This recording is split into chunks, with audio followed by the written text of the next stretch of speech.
예전에 제가 고도원 작가가 쓴 잠깐 멈춤 이 제목의 책에 나오는 문장 하나를 소개한 적이 있었습니다. 꿈을 가진 사람은 잠깐 멈출 줄 아는 사람입니다. 저는 그 설교 이후에도 가끔씩 이 문장이 저에게 영향을 미치는 것을 저는 경험을 합니다. 꿈을 가진 사람은 잠깐 멈출 줄 아는 사람입니다. 이 문장을 소개했던 배경이 여호수아서 8장이었는데요. 이스라엘 백성들이 이제 아이성 전투에서 승리한 직후로 갑자기 지도자 여호수아가 방향을 바꾸어서 에발산으로 갑니다. 에발산에 가서는 전투하던 모든 걸 멈추고 하나님께 제단을 쌓고 예배를 드리는데요. 사실 이 전쟁은 사기가 중요하다고 여러 번 말씀드렸는데 이스라엘 백성들 입장에서 한번 패배했던 아이성 전투에서 승리하고 나니까 사기가 지금 막 충천하는 그런 상황이거든요. 그 기회를 놓치면 안 되는데 왜 지도자 여호수아는 그 상황에서 밀어붙이는 일을 중단하고 갑자기 에발산으로 가 하나님께 예배 드리는 일을 했나? 이게 무슨 의미를 가졌나? 효율도 중요하고 빨리 승리하는 것도 중요하지만 이 본질적인 문제를 계속 점검하면서 가는 것이 중요하다. 그래서 여호수아는 마치 대나무가 어느 정도 자라면 성장을 스스로 멈추고 이 마디를 만드는데 온 에너지를 쓰는 것처럼, 그래서 대나무가 매듭짓기를 잘했기 때문에 태풍이 와도 쓰러지지 않는 것처럼 이런 견고함을 여호수아는 원했기 때문에 이런 일을 행했다. 제가 이번 주 본문을 묵상하면서 계속 이 이야기가 떠오르는 것은요, 오늘 본문의 상황도 똑같습니다. 지금 예수님께서 잠시 사역을 내려놓으시고는, 그리고는 지도에 보면은 이스라엘 맨 끝 북단에 있습니다. 그 북단에 위치한 빌립보 가이사랴 지방으로 가셔서 거기서 제자들에게 두 가지 본질적인 질문을 던지십니다. 첫 번째 질문이 오늘 본문 마태복음 16장 13절입니다. 예수께서 빌립보 가이사랴 지방에 이르러 제자들에게 물어 이르시되 사람들이 인자를 누구라 하느냐? 그리고 두 번째 질문이 이겁니다. 15절. 이르시되 너희는 나를 누구라 하느냐? 아니, 왜 예수님은 한창 열정적으로 사역하시다가 잠시 그 사역 현장을 떠나서 빌립보 가이사랴 지방으로 가셔서 제자들에게 이런 질문을 던지십니까? 대나무의 매듭짓기와 똑같습니다. 바로 이런 점검이 병 고쳐주고 귀신을 쫓아내고 여러 가지 기적을 행하시는 이런 일들, 그 의미를 부여하는 이 일이 바로 이게 대나무의 매듭짓기와 같이 중요한 것이기 때문입니다. 그래서 우리가 신앙생활하는 우리도 열심히 교회를 섬기고 봉사하는 거 다 좋은데요, 자꾸 이런 중간중간 이 점검을 해야 됩니다. 나는 왜 목사가 되었지? 목사가 돼서 내가 가고 있는 이 길이 잘 가고 있는 길인가? 계속 이런 질문을 저는 하면서 가야 된다고 생각하거든요. 더군다나 지금 예수님께서 제자들을 데리고 가신 그 도시는 로마의 황제 가이사 아구스도가 헤롯 대왕에게 하사한 땅이에요. 그 후에 헤롯 대왕의 아들 헤롯 빌립 2세가 그 도시를 새롭게 정비하면서 그 황제를 기린다는 뜻으로 이름을 바꿨습니다. 그 지명을. 그래서 황제를 기린다는 뜻으로 가이사랴에다가 자기 이름을 붙여서 그 지역을 가이사랴 빌립보 혹은 빌립보 가이사랴 이렇게 이름을 붙인 곳입니다. 그러니까 그 땅은요, 그 도시 이름부터 시작해서 지금 그 땅은 인간 로마 황제와 헤롯 왕가를 숭배하던 땅이었습니다. 게다가 그곳에 가보면은 화려하고 웅장한 이방 신전, 로마 황제 신전 지금도 있습니다. 그래서 거기가 그 굉장한 관광지가 된 거거든요. 지금 예수님은 이런 화려하고 웅장한 그 신전들이 즐비한 그 우상의 땅에 가셔서 제자들에게 두 가지 질문을 던지십니다. 사람들은 나를 누구라 하느냐? 너희들은 나를 누구라 하느냐? 오늘 저는 이 본문 말씀을 묵상하면서 여러분, 오늘 우리가 살아가는 이 시대는요, 뭐 대한민국만의 문제가 아닙니다. 전 세계적으로 지금 이 시대야말로 영적으로 빌립보 가이사랴 시대예요. 하나님은 온데간데 그들 머릿속에 사라져버리고, 그죠? 눈에 보이는 것들, 물신이라 그러죠. 물신. 얼마나 이 물질을 우리가 섬겼으면 이게 물신이라고. 그래서 우리는 하나님 앞에서 늘 이 가던 걸음을 멈추고 이 질문을 던져야 됩니다. 그런데 왜 예수님은 이 두 가지 질문을 던졌을까요? 세상 사람들은 예수를 누구라 아느냐? 너희들은 나를 누구라 아느냐? 주님이 이렇게 두 질문을 던지시는 이유, 저는 이걸 베드로의 대답에서 찾습니다. 예수님의 이 질문에 대하여 베드로가 이렇게 대답합니다. 보면 16절입니다. 시몬 베드로가 대답하여 이르되 주는 그리스도시요 살아계신 하나님의 아들이시니이다. 이걸 해석하자면 이거예요. 주님은 그리스도, 주님은 우리가 기다리고 있던 메시아이십니다. 그리고 주님은 하나님의 아들이십니다. 그런데 여기에 바울이 굉장히 강조점이 하나 있습니다. 방금 제가 그걸 빼고 읽었는데요, 원래는 사도 베드로가 이렇게 고백하지 않습니까? 주는 그리스도시요 살아계신 하나님의 아들이십니다. 그냥 하나님의 아들이세요. 근데 베드로가 거기에 그걸 부연해 넣는 이유가 뭘까요? 앞에서 제가 왜 예수님은 이 두 질문을 함께 던지셨을까요? 라고 했던 답이 여기에 있습니다. 세상 사람들은 나를 누구로 아느냐 그랬더니 사람들이 들어는 세례 요한이라 합니다. 들어는 엘리야라고 합니다. 어떤 이는 예수님을 예레미야나 선지자 중에 하나라 하더이다. 지금 여기 나오는 세례 요한이나 엘리야나 예레미야는 그 당시 유대인들이 기대하던 메시아와 연관된 이름들이에요. 그런데 그들은 메시아가 아니었고요. 그리고 중요한 건 그들은 다 죽었어요. 다 죽은 사람이에요. 그 세상 사람들은 예수 그리스도를 그런 사람 중 하나라고 그렇게 고백을 하는데, 지금 베드로가 강조하는 건 뭡니까? 아니라는 거죠. 그리스도는 메시아라는 거죠. 그리고 하나님의 아들이라는 거죠. 그리고 더 중요한 게 뭐라고요? 그는 살아계신 하나님의 아들이십니다. 무슨 차이입니까? 아무리 어마어마한 신전을 거기다 세워놓는다고 해도 그건 죽은 신이에요. 베드로가 세상 사람들과는 완전히 다른 차별화된 답을 드린 게 이거거든요. 주는 그리스도시고 하나님의 아들이신데 살아계신 하나님의 아들이세요. 여러분이 신앙을 점검하실 때 이 사실을 점검해야 돼요. 저 같은 모태신앙은요, 그리고 저같이 목회를 한 34년, 5년 한 사람은요, 이게 뭐 정말 헷갈립니다. 내게 믿음이 있나? 전부 이론으로 무장하는 거 아니냐고요. 제가 아끼는 후배가 하나 있는데요, 이분도 뭐 나이가 젊지는 않습니다. 제가 이분을 어떻게 알게 됐냐 하면은, 사실 이 후배 목사님은 굉장히 부잣집 아들이에요. 아버지가 뭐 사업을 크게 하고 굉장히 그 부자로 살았는데, IMF 때 이제 이 어려움을 겪게 되는 거죠. IMF 때 이 목사님이 사업이 부도가 나가지고 세상 말로 집이 망해버렸습니다. 그래서 이제 강원도 강릉으로 이사를 가게 되고, 어머니가 그 김밥 장사를 하셨습니다. 이게 보통 분이 아니에요. 바로 며칠 전까지 큰 회사 사장님, 사모님 이런 소리를 듣던 분이 갑자기 길거리로 나서서 김밥 장사하시는 거, 이 보통 분이 아니에요. 그렇게 가정을 다시 일으키려고 참 애를 쓰셨는데, 그 당시로 이 목사님은 아직 그 어린 청소년이다 보니까 감당이 잘 안 됐던 것 같아요. 그래서 굉장히 방황을 많이 한 겁니다. 그리고 또 긴 시간 방황을 한 것 같아요.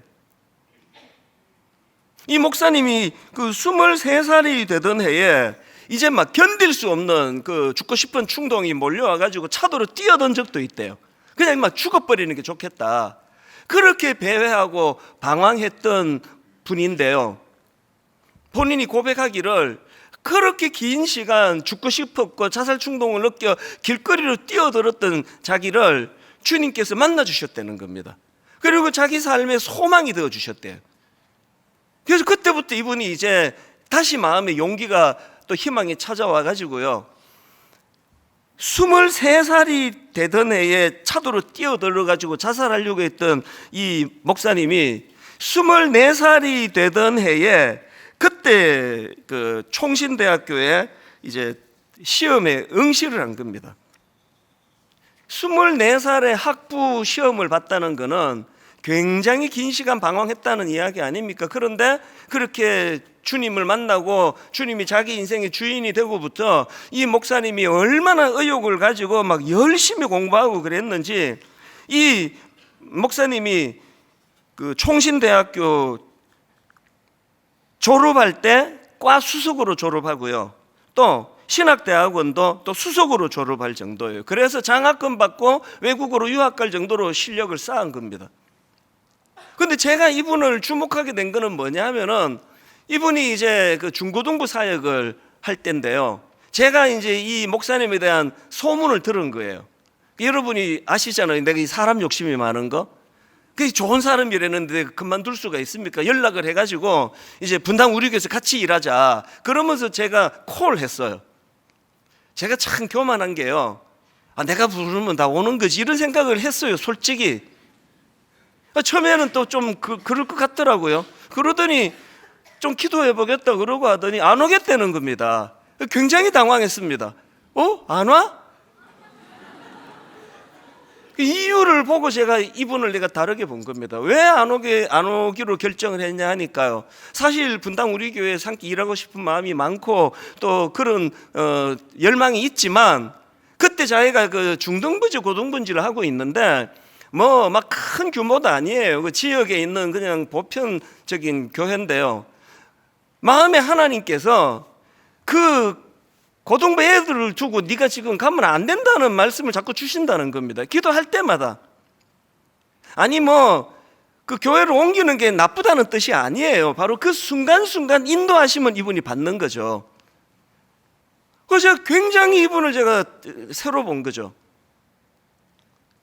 제가 이 후배 목사님을 제가 참 나이는 어리지만 제가 늘 가까이서 지켜보는 것은요, 이분에게 중요한 게 두 가지가 있는데, 이분은 신앙 고백을 잘해요. 항상 그런 얘기를 해요. 나는 길거리로 뛰어들어가지고 나 자살하려고 했던 사람이다. 이런 나 같은 걸 건져주시고 인도해 주신 분이 그분이 내 주님이시다. 그리고 또 그걸 막 입에만, 우리 목사들이 자칫 잘못하면은, 여기 저는 우리 교역자들에게 종종 이야기합니다. 자칫하면 우리 약장사 되기 쉽다. 그래서 막 입에 그런 걸 달고 다니는 거, 습관적으로. 이분은 그런 분이 아니에요. 아까 이제 지금도 만나면 그 얘기예요. 참 분당 우리 교회 가고 싶었는데, 그때 내가 갔으면 나한테는 더 좋았을 것 같은데, 근데 하나님께서 자기가 가르치는 그 고등부 아이인지 중등부 아이인지 이 아이들을 두고 가지 말라는 하나님 말씀 때문에 어쩔 수가 없었다고. 하나님의 인도하심을 받는 사람은요, 이게 나한테 유익한가? 이게 손해인가? 그 계산밖에 없는 게 아니에요. 그게 하나님의 인도하심을 늘 거기다가 떠올리거든요. 이게 지금 베드로가 살아계신 하나님의 아들이라는 거거든요. 제가 분당 우리 교회를 40살에 개척을 했거든요.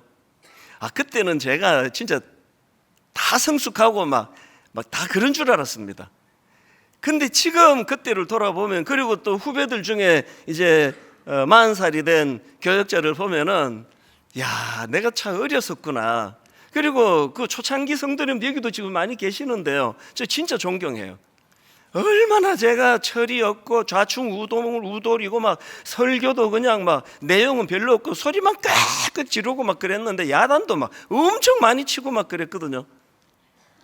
근데도 그때가 좋았다는 거예요. 목사님 야단 치고 하실 때가 너무 좋았다고. 그리고 실제로 그때 새가족 등록을 제가 직접 받았는데요, 어떻게 우리 교회에 등록하시게 됐습니까? 물으면 꽤 많은 분들이 젊은 목사님이 야단 쳐 주셔서 그거 좋아서 등록합니다, 그런 분들이 꽤 계셨습니다. 제가 보기에 그게 다 혼미한 상태 같아요. 그게 하나님이 인도하시면 아니고 이게 말이 되느냐고요. 이게 참 어설프고 서툴고 또 좌충우돌하고 그랬지만요, 그러나 지금보다도 그때가 더 진짜 하나님을 향한 열망은 제게 있었던 것 같아요. 그렇게 개척을 하고 한 3, 4년쯤 지났을까요? 그 책을 읽다가 갑자기 막 피가 이렇게 저 같은 좀 다혈질이 한 번씩 그런 경험하거든요. 이게 확 올라올 때가 있는데요. 그 니체가 한 말이 있잖아요. 신은 죽었다. 그 후일담에 대한 내용이 그 책에 나와 있는데, 내 지금 생각해 보면 이게 사실인지 아닌지도 검증도 안 된 건데 왜 그렇게 내가 열이 확 올랐을까? 그 후일담이 이래요. 니체가 이제 선포했지 않습니까? 신은 죽었다. 그랬더니 그 당시에 독일 교회가 얼마나 또 사회적으로 정치적으로 파워가 셀 때였겠습니까? 가만히 있었겠냐고요. 그래서 이제 교회들이 막 벌떼처럼 항변했대요. 니체가 신성 모독을 했다고, 신이 죽었다니 사과하라고 막 그렇게 교회들이, 독일 교회가 들고 일어나니까요. 이 니체가 하는 말이, 내가 근거도 없이 그런 얘기 하겠나? 나는 신이 죽었다는 그 증거를 내가 갖고 있다. 그러면서 무슨 얘기를 했냐 하니까, 내가 증거를 댈 수 있다. 신은 죽었다. 저 무기력한 독일 교회를 봐라. 저 무기력한 독일 교회는 신의 무덤이다. 이런 이야기를 했다는 거예요. 40대 초반, 중반 그 나이에 있던 제가 그 글을 읽으면서 확 올라오는 거예요. 그러면서 제가 그 다음 주에 제 기억으로 특세였던 것 같기도 해요. 전 성도들에게 선포했습니다. 사랑하는 여러분, 내가 주중에 이런 글을 읽었습니다. 니체가 그 무기력한 독일 교회를 보면서 신은 죽었다. 저 무기력한 독일 교회의 모습이 그게 신이 죽었다는 증거다. 그래서 저 독일 교회는 신의 무덤이다. 이렇게 선포했다고. 그래서 제가 분당 우리교회 성도님, 오늘부터 저는 선포합니다. 이제 분당 우리교회가 무기력해서 신의 무덤이라는 비아냥거림을 당하는 공동체가 아니라, 이제 분당 우리교회는 오늘부터 여전히 살아 역사하시는 하나님의 활동 무대가 분당 우리 교회일 것을 선포합니다. 그래서 이제 분당 우리 교회는 신의 무덤이 아니라 오늘도 살아 역사하시는 하나님의 운동장이 될 것을 선포합니다. 그랬어요. 그때는 성도 숫자도 이렇게 많지도 않았는데요, 그때 아멘이 이거에 한 100배쯤 컸습니다. 모든 성도님들이 아멘 화답을 하고요. 그리고 나서 그 이후로 지난 20여 년 동안 분당 우리 교회에서 하나님 없이는 설명할 수 없는 얼마나 놀랍고 이상한 일들이 많이 일어나는지 아십니까? 우리 교회의 시무 장로님의 아들이 그 즈음에 제 기억으로 미국으로 유학을 갔다가 병을 만났습니다. 그리고는 그때 기억이 생생해요. 치료할 수가 없다고. 그 장로님이 전화를 주셨어요. 목사님, 저 지금 인천공항 가는 중입니다. 아들한테 가는데 이렇게 말씀하시더라고요. 수의를 챙겨갑니다. 무슨 뜻인지 아시겠죠? 그 아버지의 심정을 여러분 어떻게 했냐고요. 그 어린애가 미국으로 유학을 갔는데 수의를 챙겨서 지금 아버지가 그 아이를 보러 간다는 거예요.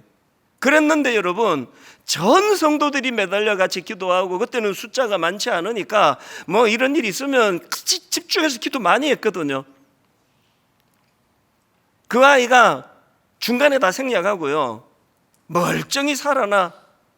그래서 분당 우리 교회가 하던 그 한마음 복지관의 복지사로 그렇게 일을 하면서, 저는 한 번씩 그때가 떠올려져요. 목사님, 제가 아들 수의를 챙겨서 지금 공항으로 갑니다. 그 일을 누가 하셨냐고요. 얼마나 위기를 만난 많은 가정들이 우리 교회에서 치유가 되고 회복이 일어났냐고요. 얼마나 많은 예수님을 모르던 수많은 난 크리스찬들이 분당 우리 교회를 와서 주는 그리스도시라고, 살아계신 하나님의 아들이라고 그렇게 고백을 하는 일이 일어났냐고요. 이 어설프고 그냥 어리버리한 제가, 게다가 그냥 좌충우돌하는 저 같은 사람이 설교하는 그 설교에 여러분, 살아계신 하나님의 능력이 거기에 덧붙여지지 않았다면 어떻게 제가 22년 동안 이 자리를 설교하는 자로 지킬 수 있었겠냐고요. 그 모든 것들이 다 베드로가 고백했던 그 한마디예요. 주는 메시아예요. 그분은 그리스도예요. 그분 하나님의 아들이에요. 그런데 살아 계신 하나님의 아들이시라는 거죠. 오래 예수 믿은 분들이요, 자기도 모르게 그 살아 계신이 없어져 버린 거예요. 그래서 그냥 맹수 예배를 드리고, 제가 항상 말씀드리잖아요. 여러분, 교회 지각하는 거 그거 굉장히 나쁜 겁니다. 일정한 시간이 지나면 저희는 문을 닫아버리기를 원해요. 정성이 하나도 없는 그 예배를 하나님이 받으시겠냐고요. 그런데 여러분, 반복하고 또 반복하지만 예배 지각하는 것보다 더 나쁜 건 아무 기대감 없이 오는 거예요. 아니, 후배 목사들이 저 이찬수 목사 좀 만나보고 싶다, 시간도 잘 못 내서 어쩌다가 한 번씩 만나면요, 저 같은 몇 살 더 많은, 목회 경험 조금 더 많은 선배 만나러 오는데도 막 잔뜩 써가지고 막 온 기대감을 가지고 막 무슨 뿌리를 뽑을 것처럼 그렇게 저에게 달려드는 게, 그게 기대감을 갖고 오는 사람이거든요. 하나님이 저 같은 사람입니까? 하나님이 그 로마 황제 같은 그런 인간 지도자입니까? 오늘 우리가 진짜 마음으로 회개해야 하고 각성해야 되는 건요, 입으로는 그렇게 말하지만 여러분 입술에서 살아계시니 지금 너무 약해져 가는 거죠. 살아계신 하나님, 일하시는 하나님, 변화시켜 주시는 하나님, 그 죽은 청소년 아이를 멀쩡하게 살아내실 수 있는 그 하나님, 오늘도 그 하나님이 우리의 하나님이 되시기 위해서는, 아까 내 후배 목사 그렇잖아요. 인간적으로 계산해보면 자기 생각에 지역의 조그마한 교회보다 그래도 대형 교회라고 하는 분당 우리교회 가는 게 더 나을 것 같고, 이런 거 따지고 저런 거 따져도 분명히 자기는 이제 그 코올리기 같은 애들을 상대하는 것보다 분당 우리교회로 가는 게 분명히 머릿속으로 더 많고, 본인도 그런 얘기했어요. 진짜 가고 싶었다고. 그런데 이 목사님이 그것을 끝끝내 주저앉힐 수 있었던 것은 이분에게 하나님은 살아계신 하나님이기 때문에, 그래서 하나님이 자기를 인도하시니까 그렇게 거부할 수 없으니까 그렇게 자기 의도하고 생각하고 다른 결정을 하게 되는 거거든요. 지난주에 제가 사례로 들었던 우리 교회 청년부 자매도 마찬가지 아닙니까? 26살의 나이로 미국으로 유학을 떠나가지고 미국에서 학위받고 놀랍게도 미국의 명문대학교의 교수로 섬기게 되었다. 이걸 여러분 어떻게 들으셨어요? 우리 목사했던 미국의 명문대학 좋아해. 명문대학 갔더니 저런 거 막 예를 들어 이렇게 들으셨습니까? 오해하신 거예요. 아닙니다. 이 자매가 명문대 교수가 됐기 때문에 소개한 게 아니고요, 이 자매의 유학을 가는 그 이전서부터 우리 교회 청년부 시절, 대학부 시절에 그가 어떤 간증을 했고, 걸음마다 하나님의 인도하심을 이 자매가 구했고, 하나님이 기뻐하시는 게 뭔지를 추구하면서 걸어간 길이었기에 아름답다는 거예요. 그 자매가 명문대학 교수가 안 됐다고 초라해지는 거 아닙니다. 여러분의 인생은 지금 누가 인도하고 계세요? 여러분은 저분과 결혼하기로 결정할 때 누구의 인도를 결정했습니까? 자기가 한 것 같죠? 그 배후에 하나님이 계세요. 그 하나님의 인도하심을 자꾸 되돌아보면 막 전율이 느껴지는 거죠. 제가 그런 경험을 굉장히 많이 하는 사람이거든요. 이제 원래 여러분, 분당 우리 교회 한번 영적으로 일어나기 원합니다. 이제 다시 우리 교회가 부흥을 꿈꾼다고 숫자적으로 부흥으로 오해하지 마십시오. 큰일 날 소리예요. 다시 이제 1만 순도 파송 운동하기 전에 2만 몇천 명으로 우리 만듭시다. 이건 설교도 아닙니다. 오늘 우리가 꿈꾸는 부흥은 우리 각자의 심령의 부흥이에요. 작은 자가 천을 이루고 약한 자가 강국을 이루는 하나님 나라에서 이 일이 가능하기 위해서는 우리들 실력으로는 안 됩니다. 이제는 역사하시는 우리의 주인 되시는 예수 그리스도, 이제 그분을 어떻게 해야 돼요? 믿음으로 받아들이고, 더 중요한 거 입술로 고백하는 거예요. 제가 여러분, 복음의 언어가 서툴다. 예수 믿는 우리가 복음의 언어가 서툴다. 그래서 이제 다락방이 오픈하면 다락방 안에서 복음의 언어가 풍성해지기를 원한다고 말씀드렸는데, 그것보다 더 선행할 게 있습니다. 복음의 언어가 더 풍성해지기를 원하면요, 그리스도가 내 인생의 주인이심을 선포하는 거예요. 지금 인간 황제를 숭배하고 눈에 보이는 화려하고 웅장한 이방 신정이 절비한 그곳에서 주님이 물으세요. 사람들은 나를 뭐라 그러니? 너희들은 나를 누구라 하느냐? 이 고백이 먼저 일어나는 거죠. 주는 그리스도시라고, 내 인생의 주인이 되신다고. 주님은 오늘도 살아 역사하시는 하나님의 아들이시라고. 여러분, 이 고백에서 능력이 나타날 줄로 믿습니다. 한 가지 더 살펴볼 게 있는데요, 제가 먼저 살펴본 거는 이 베드로의 신앙 고백이었다면, 이제 두 번째로 살펴보고 싶은 건 이 고백에 대한 예수님의 반응이세요. 베드로가 주는 그리스도시요 살아계신 하나님의 아들이시라고 고백하니까 예수님이 뭐라고 응수하시는가 하니까 본문 18절을 보십시오. 또 내가 너에게 이르노니 너는 베드로라. 내가 이 반석 위에 내 교회를 세우리니, 이 반석 위에 내 교회를 세우리니 음부의 권세가 이기지 못하리라. 그런데 여러분, 여기 나와 있는 이 반석 위에 내 교회를 세우시겠다 할 때 이 반석에 대한 해석이요, 이게 가톨릭과 기독교를 가르는 분기점이 됐습니다. 여기 나오는 반석이 두 갈로로 해석이 되는데요, 첫 번째 해석이 뭐냐? 여기 나오는 반석을 베드로라는 존재 혹은 베드로라는 인격으로 해석을 하는 경우, 가톨릭이 그 경우예요. 그래서 이 베드로라는 존재 위에 교회가 세워졌다. 그 베드로를 교회의 기초로 보고 가톨릭에서는 베드로를 일대 교황으로 생각합니다. 왜? 베드로를 반석으로 해서 교회가 세워졌으니까. 그래서 이제 그 이후로 후계자들인 교황들이 교회의 기초가 되어야 된다는 거죠. 그래서 교황들의 말은 거의 이 성경의 권위에 같은 수준의 권위가 주어져 있어요. 왜? 베드로의 존재 위에 교회가 세워졌다고 반석을 해석하기 때문이에요. 그런데 여기 나오는 반석을 다르게 해석하는 두 번째 해석이 있습니다.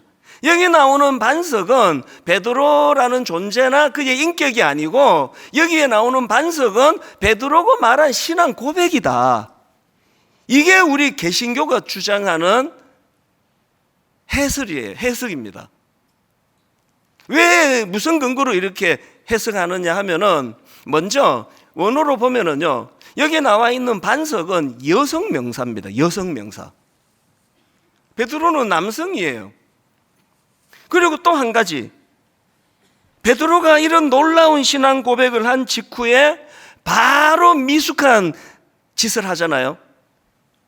예수님께서 21절에서 내가 이제 고난을 받고 죽임당하고 부활할 것이다, 이걸 예고했더니 베드로가 하는 행동을 22절, 베드로가 예수를 붙들고 항변하여 이르되 주여 그리 마옵소서, 이 일이 결코 죽게 미치지 아니하리이다. 여기 나온 항변하다, 이건요, 우리말 성경이 잘 이렇게 좀 점잖게 번역을 해서 그런데요, 원어로는 이게 정확하지 않아요. 베드로가 항변한 게 아니고요, 베드로가 격하게 예수님을 꾸짖는 거예요.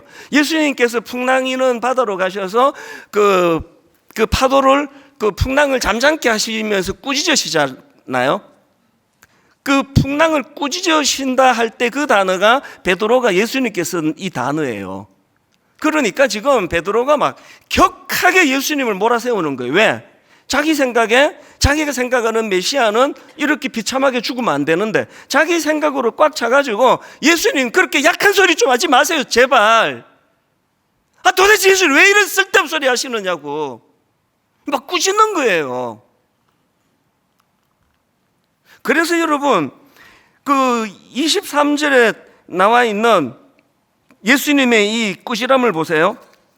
베드로가 이렇게 거칠게 항변하니까 23절에서 예수님이, 자 보십시오, 23절, 예수께서 돌이키시며 베드로에게 이르시되 사탄아 내 뒤로 물러가라, 너는 나를 넘어지게 하는 자로다. 내가 하나님의 일을 생각하지 아니하고 도리어 사람의 일을 생각하는도다 하시고, 여기 나오는 너는 나를 넘어지게 하는 자로다, 이게 헬라어로 보면은 스칸달론이라는 단어인데요, 이거 우리말로 그대로 직역하면 걸림돌이라는 뜻이에요. 너는 내게 걸림돌이다, 이 이야기예요. 이게 스칸달론이에요. 왜 주님이 이 단어를 썼을까요? 조금 전에 반석, 이 돌이잖아요. 이 반석, 이게 페트라예요. 거기서 베드로가 나왔고요. 조금 전에 그는 반석이었어요. 그는 주님 앞에 걸림돌이 아니라 디딤돌이었습니다. 그랬는데 바로 돌아서서 그의 행동이 걸림돌이 돼버렸어요. 만약에요, 교회가 이 베드로라는 이런 불완전한 인간을 터전으로 세워졌다면요, 오늘 이 교회는 그야말로 페트라와 스칸달론, 반석과 걸림돌, 온탕과 냉탕, 교회가 정신을 차릴 수 없을 겁니다. 그리고 오늘 실제적으로 교회를 한번 보세요. 입으로만 그리스도가 주님이라고 막 떠들어 제끼고 제멋대로 교회를 그냥 갖고 노는 이런 이 병든 교회를 보면은 이게 딱 이게 온탕과 냉탕 그거 아닙니까?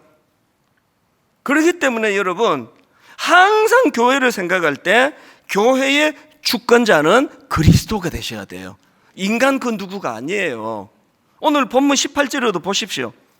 또 내가 너에게 이르노니 너는 베드로라. 그 다음 보세요. 내가, 누가 그것을 명하시느냐고요. 내가, 그리스도가 명하시는 거예요. 그리스도가 세우시는 거예요.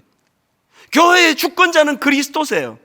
그리고 구성원인 인간들을 보니까 두 종류예요. 두 종류의 구성원이 있는데 페트라와 스칸달론, 디딤돌과 걸림돌.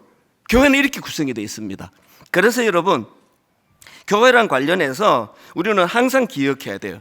교회가 이래! 이런 소리 하지 마세요. 진짜 그거는 무식한 소리예요. 교회는 디딤돌과 걸림돌이 뒤섞여 있는 게 교회예요. 그 교회는 이상한 사람이 보이면 참 저 사람 때문에 교회가 구성이 저렇게 되는구나를 알게 되는 거죠. 더 중요한 게 하나 있습니다. 교회는요, 이 페트라와 스칸달론, 디딤돌과 걸림돌로 되어 있는데요, 중요한 게 뭔지 아십니까? 예를 들어서 교회는 여기 계시는 분은 걸림돌이고 여기 계시는 분은 디딤돌이고 이런 게 아니고요. 또 있지, 기분 나쁘시죠? 여기 계시는 분이 디딤돌이고 여기 계시는 분이 걸림돌이고 이런 게 아니고요. A 집사는 디딤돌이고 B 집사는 걸림돌이 아니고요. 놀랍게도 본문의 원리를 보세요. 이 걸림돌과 디딤돌이 내 안에 다 있다는 거예요. 이게 사람의 문제가 아니에요. 이 원리를 모르신다니까요. 여러분이 누구를 보시잖아요. 저 집사 저거 저 제정신이야 저거. 저게 지금 교회의 그 걸림돌 아니야? 이렇게 생각할 때 먼저 자기를 두려워해야 돼. 왜? 나는 지금 저런 양상을 띠지 않지만 언제 내가 저렇게 돌변할지 모른다는 사실을 상대방을 보고 그걸 인식하는 거예요. 그래서 성숙한 성도는요, 누구를 보고 비판하지 아니하고 그것을 하나님이 자기에게 주시는 경고로 받아요. 그리고 더 중요한 거, 베드로가 주님을 너무 뜨겁게 사랑했잖아요. 주님을 너무너무 인정을 해드렸잖아요. 그래서 주님을 꾸짖는 실수를 했다니까요. 베드로가 주님을 그 십자가에 못 박히시던 과정에서 다른 제자들은 전부 다 주님을 버리고 다 도망가 버렸는데 베드로는 그럴 수 없었어요. 왜? 자기 주님 너무 사랑하니까 멀찍이라도 주님을 따라갔어야 됐습니다.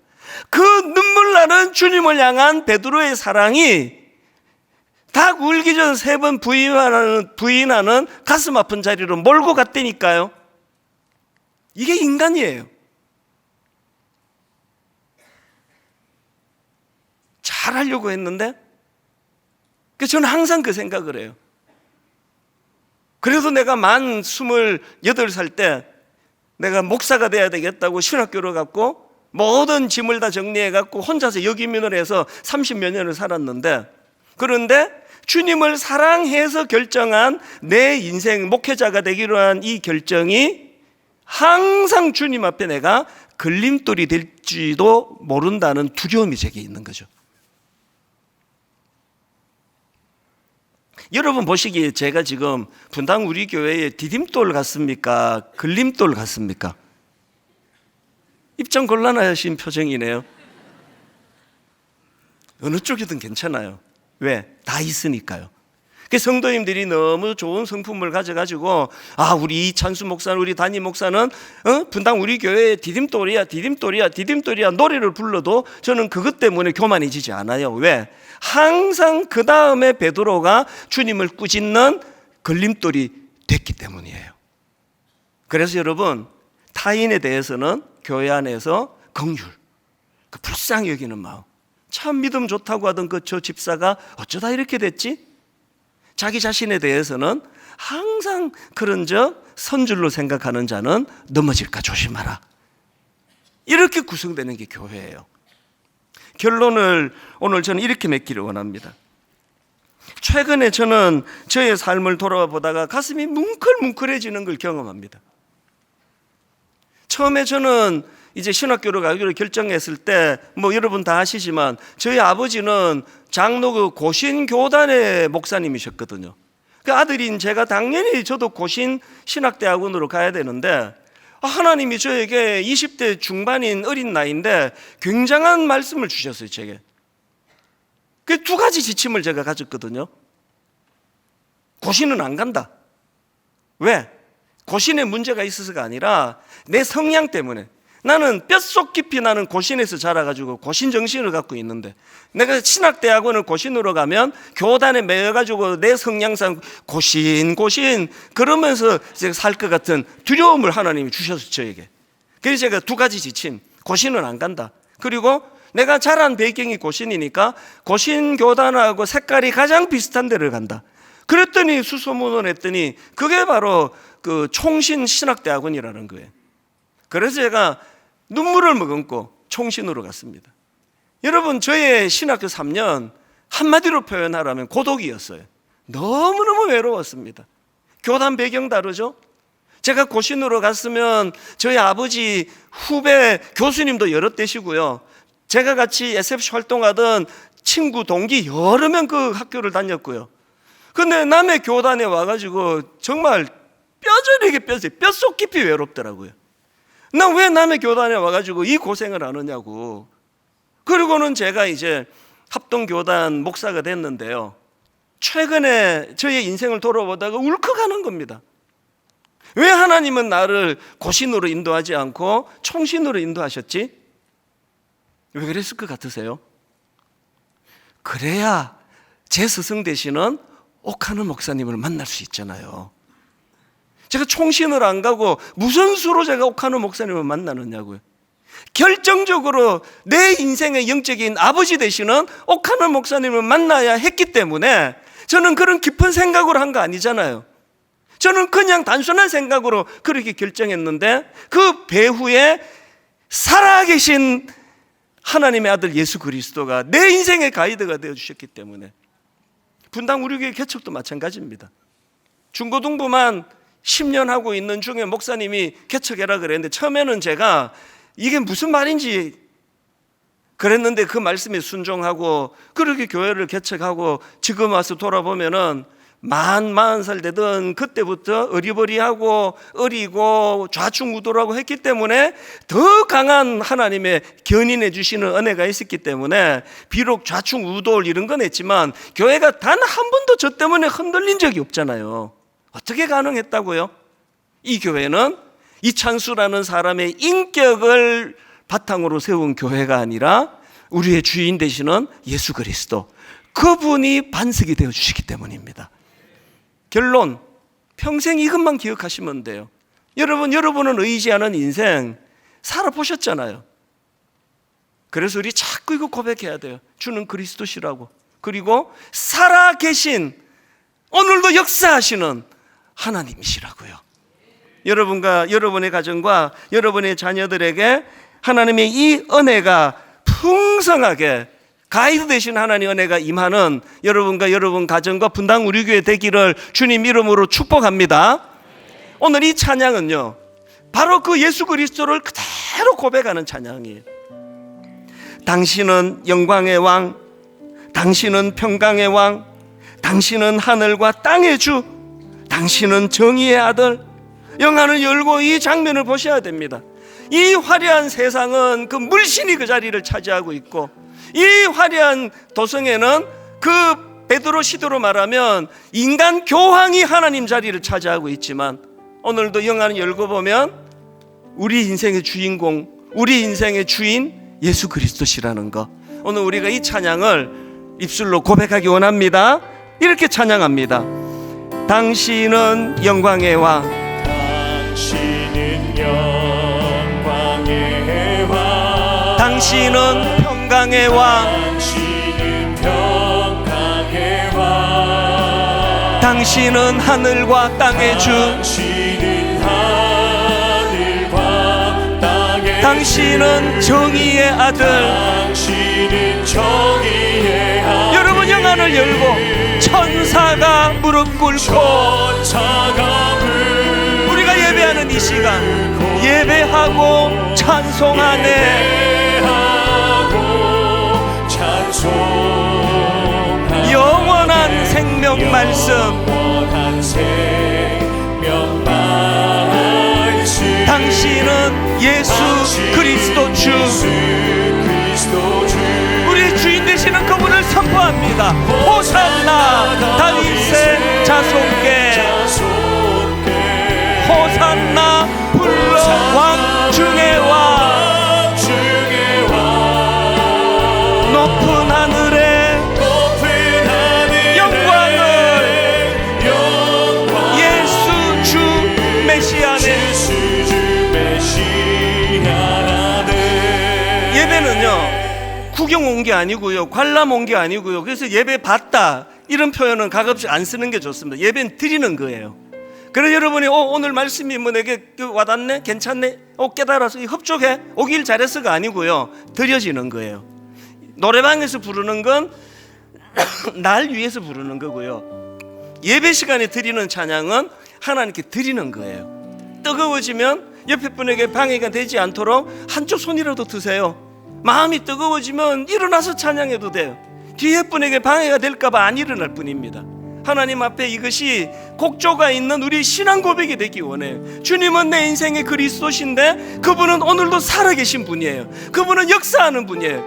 여러분에게 임하지 않는다고 죽은 분이 아닙니다. 오늘도 저를 포함해서 수많은 사람들이 살아계신 주님의 인도하심을 누리고 있거든요. 우리 이제 여기 당신이라는 표현 대신에 주님 그대로, 주님은 영광의 왕, 주님은 평강의 왕, 주님은 하늘과 땅의 주. 우리 이렇게 한 번 더 찬양을 올려드리기 원합니다. 주님께 전 신령과 진정으로 드려지는 찬양이 되기 원합니다. 주님은 영광의 왕, 주님은 영광의 왕, 주님은 평강의 왕. 주님은 평강의 내 온 영혼이 주님을 향하여, 주님은 하늘과 땅의 주. 그 주님만을 집중하며, 주님은 정의의 아들. 영안을 열고 천사가 무릎 꿇고 예배하고 찬송하네.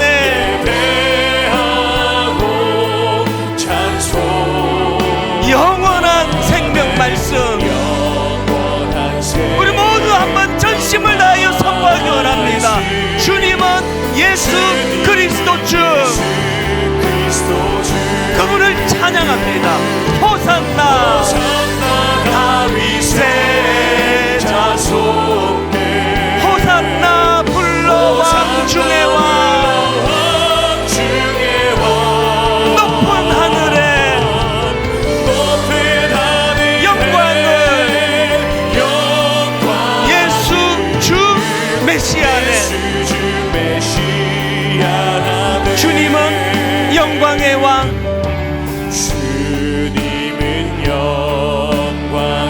주님은 내 인생의 평강의 왕이십니다. 주님은 하늘과 땅의 주. 이렇게 불의가 득세하는 이 세상에 주님은 정의의 아들.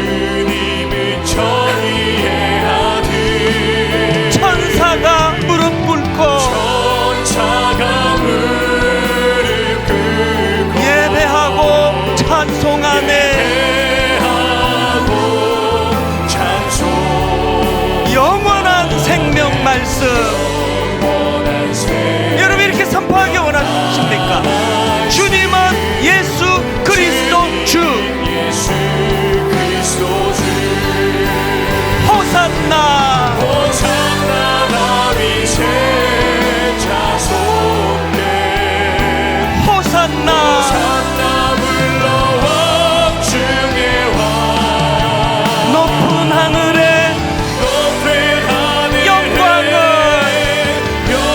예수 주 메시아네. 우리 다 자리에서 일어나셔서 호산나 다윗의 자손께 호산나 불러 왕중의 왕 높은 하늘에 영광을 예수 주 메시아네. 우리 마지막으로 온 전심을 다하여 호산나 다윗의 자손께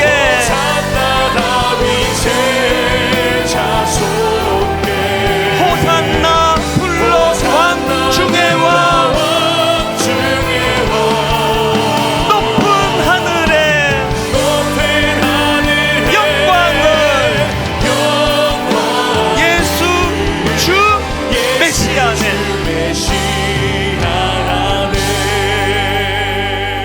혼미한 인생이지만요, 여러분 길 잃은 나그네라고 스스로를 규정짓지 마십시오. 여러분에게 가이드가 계십니다. 제 후배 목사처럼 아버지 사업이 망하고 엄마는 김밥을 팔아서 장사를 하시는데 그 어머니가 얼마나 훌륭한지 아십니까? 그런 과정에서도 저녁마다 100일 작정 기도를 하시면서 하나님 앞에 가정을 살려달라고, 그래서 그런 훌륭한 목회자가 그 가정에서 배출이 되는 거거든요. 참 겪을 때는 아팠고, 겪을 때는 이 일이 가시밭길이었고, 겪을 때면 참 이거 피했으면 좋을 뻔한 길이었는데 돌아와서 정리를 해보면 이 길이 하나님의 인도하심이 연단의 과정이었구나, 여기에서 내가 참 성숙한 그리스도인으로 성장하는 과정이 있었구나. 우리 한번 하나님 앞에 기도할 때, 하나님 버려진 그런 존재로 살아가지 않기 원합니다. 그리스도는 살아계신 분이시고 그분은 오늘도 나를 인도해 주시는 나의 주인이 되십니다. 우리 한번 하나님 앞에 목소리를 높여서 우리 가정과 우리 자녀들과 우리 교회와 여러분 자신의 영혼을 위하여 서로 하나님 축복하며 기도합니다. 같이 기도하시겠습니다. 살아계신 하나님 아버지, 하나님 아버지, 이 시간 주님을 찬양합니다. 살아계신 하나님, 이 시간 주님의 이름을 높여드리기를 원합니다. 하나님, 인간 황제가 왕이라고 생각하고 인간 황제가 신이라고 생각하며 하나님 온갖 것들이 그리스도의 백성들을 엉뚱하게 모두하며 이끌는 시대에 하나님 가이사라를 인도해서 베드로가 주님 이름을 높여드리며 주는 그리스도시요 살아계신 하나님의 아들이시라고 선포할 수 있게 해주십니다. 아버지, 이것이 바로 하나님의 인도하심이 믿습니다.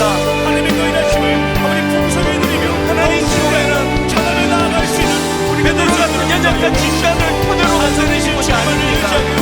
하나님 이 교회는 오늘도 판들이 되신 예수 그리스도, 오늘도 우리를 주관하시는 주인 되시는 예수 그리스도, 그분의 토대에 세워진 교회입니다. 하나님,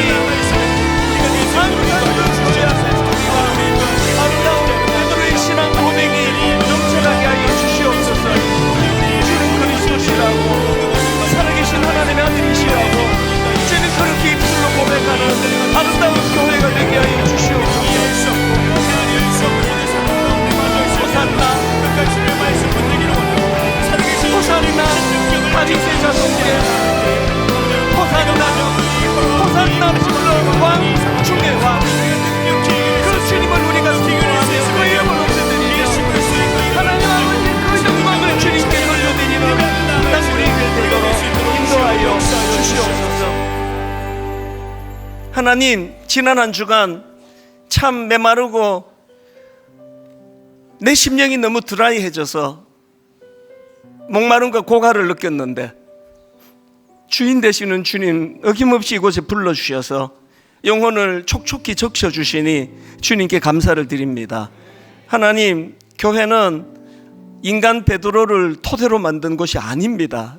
아버지, 교회는 반석 되시는 예수 그리스도, 그분을 토대로 세워진 교회이기 때문에 하나님, 우리는 모두가 다 겸손히 아버지, 내가 걸림돌이 되었다가 디딤돌이 되었다가 가변적인 존재인 것을 기억하고, 하나님, 교회에서 만나는 허물 많은 상대방을 보면서 비난하고 손가락질하고 뒷담화하는 것이 아니라, 나도 언제든지 저렇게 될 수 있음을 두려워하고 긴장하면서, 그리고 그를 긍휼히 여기면서 그렇게 서로가 보듬어 디딤돌의 길로 나아가려고 애쓰는 것이 교회인 줄 믿습니다. 그러기 위하여 주님, 늘 베드로의 신앙 고백이 토대가 됐던 것처럼 이 교회 안에서는 예수 그리스도가 왕이시라고, 예수 그리스도가 주인이시라고, 예수 그리스도가 내 인생의 가이드가 되시는 분이라고, 이런 아름다운 고백이 풍성하게 넘쳐나는 교회가 되도록 인도하여 주시옵소서. 이번 한 주간 세상살이 가운데에서도 오늘도 내 인생의 주인 되시는 그분과 함께 동행하는, 그래서 비록 힘들고 지치고 버거운 일을 만나 허덕이는 경우는 있다 할지라도, 어떤 경우라도 실족하고 자빠지면 일어나지 못하고, 이런 초라한 일은 우리 인생에 일어나지 않을 줄로 믿습니다. 한 주간 그 주님 의지하여 넉넉히 승리하는 아름다운 한 주간 되게 하여 주시옵소서.